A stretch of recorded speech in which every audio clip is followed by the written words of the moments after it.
Okay, we're at Joema Beach State Park, and I'm going to climb in and go for a little solo shot paddle. Paddling solo is one of life's great delights. I love it. Gives me time to think. Now, one of the great problems for us old coots is getting in and out of the boat. Once I'm in the boat, I'm fine, and I can go a considerable distance. So here we go with a little geriatric gymnastics, getting in the boat, getting her underway. This is where I drop cameras in the water, is getting in and out of the boat. But now I have a waterproof camera, so that won't happen. Creak, snap, pop, bust. Clunk, in. Give a little push off.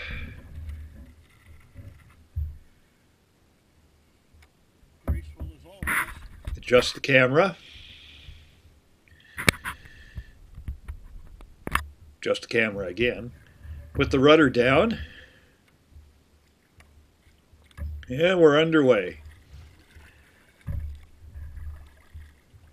Your typical cruising speed in one of these things for a normal person is 3 to 3.5 miles an hour, whereas the walking speed for a normal person is anywhere from 1.5 to 2 miles an hour. So they move along pretty good.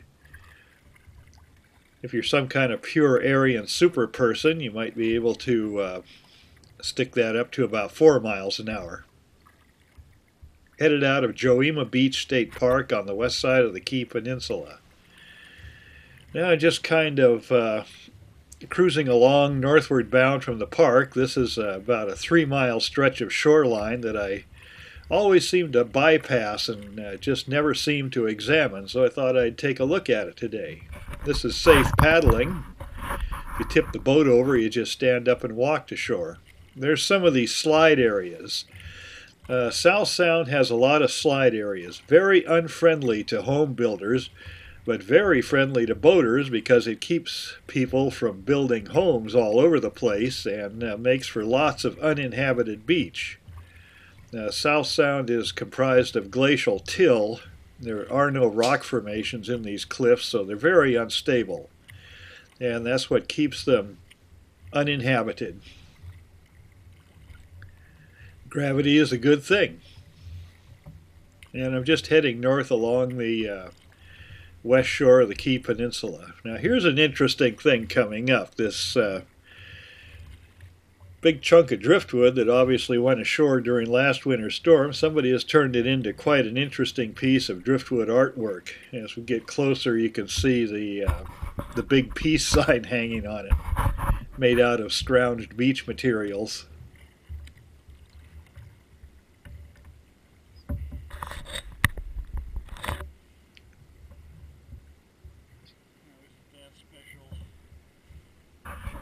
This one ranks, that's pretty good. That ranks right up there with the Point Hannon Dragon on Hood Canal.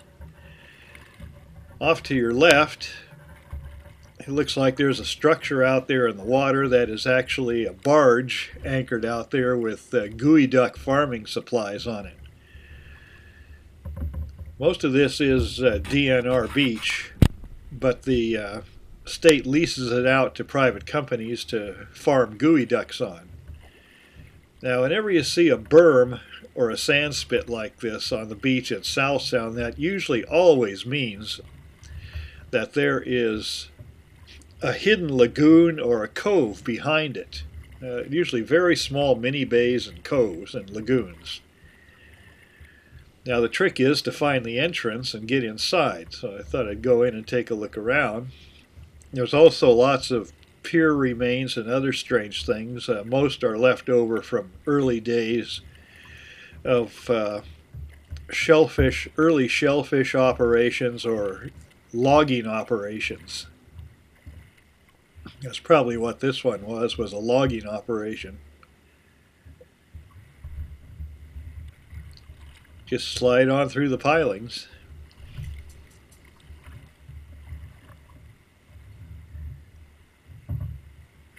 Still checking the mini sand spit and looking for an entrance into the little lagoon back there, if there is one. And there is. To the north, you can see more of the unstable slopes that keep this beach from being built up.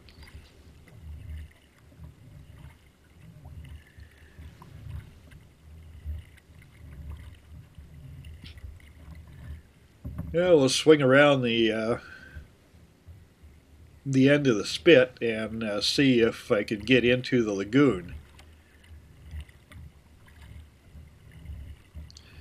The spit usually extends quite a distance out underwater, so it's very shallow, so even in a kayak you have to swing out away from shore a little bit to avoid running aground.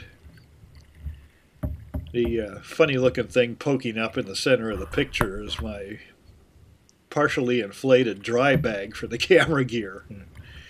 World's sloppiest kayaker here. Now we're swinging around the end of the spit, and you can see the water change color up ahead, and that's where it gets deeper again on the inside of the spit. This spit is obviously still growing.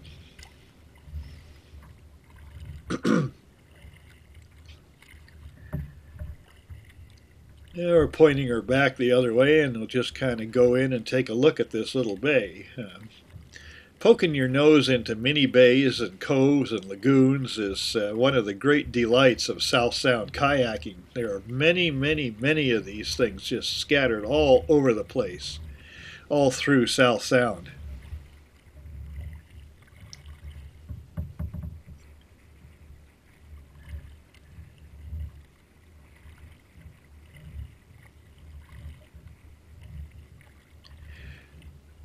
Now you'll note that the backside of this spit, this is obviously the inside is the downwind side.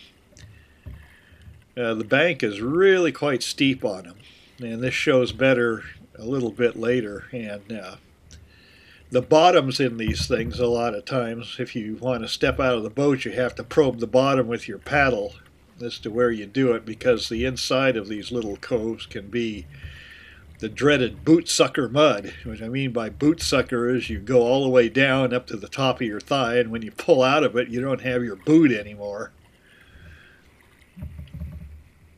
Well, there's a strange ruin off to my left, and I don't know what it is. I'll have to do some research and check into it. As far as I know, this lagoon doesn't even have a name. It was not a good oyster growing territory, so I would guess that it was probably something to do with an old logging operation, probably something that they tied barges up to bring equipment in or take logs out or something along those lines. Find strange ruins all over the place down here.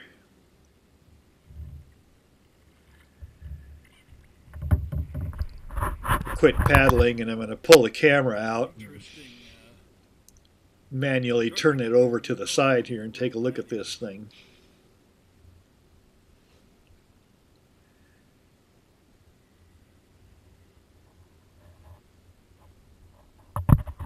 Here you can really see how steep the trailing edge of the backside of the sand spit is, and the drop-off. Whenever you go into one of these types of things, the deep channel is always right up next to the backside of the spit, and it gets shallower as you approach the mainland side. So we'll just kind of go up in here and take a look around and see what there is to see, which is probably not much. Now on the left, you can see there is a channel. It looks like a seasonal creek channel. It probably goes to a second lagoon farther up in there, or at least a considerable distance farther up in towards the woods. Can't go in there today because there's a good view of the channel. This is only an 8-foot tide, and this I might come back to this one after we get through summer tide cycle and get into fall tide cycle, when the tides get up to the tides get up to 10 to 13 feet. And then you can go a heck of a lot farther back in. A lot of times you can paddle way back into the forest, but not this time of year. Pretty much up to the head of the lagoon. Pilings, and like I say, this was probably, that goes out over the spit to the pier, so this was probably the remains of an old logging operation. And here you can really see how steep the backside of the spits usually are.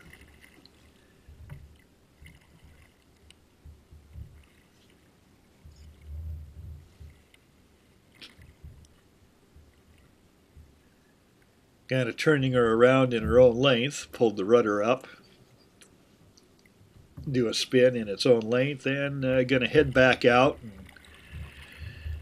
There was another lagoon farther up the shore that I went in, the little bitty one that had some kind of a Christian camp on it. Yeesh. There's more of those damn things down here than you can shake a stick at.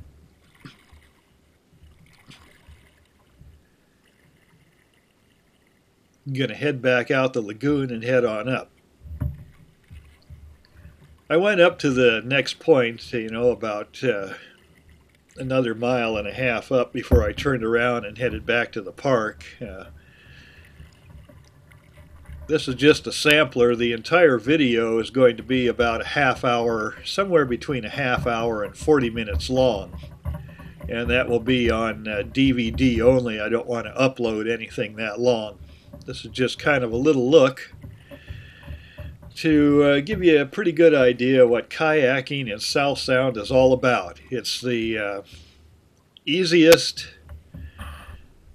really kicked back, lazy, flat water paddling there is, except for a few places that have some rip-roaring tides.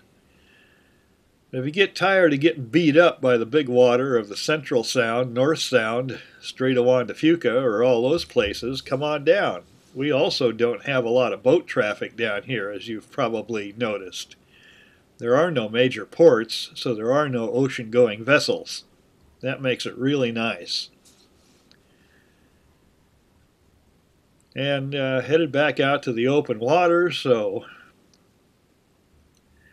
if you'd like to see the whole video on disc, HD, DVD, let me know, and I'll see if I can get a copy to you. So for right now, I'm just kind of signing off. We'll let her run off the end of the program here. Bye-bye.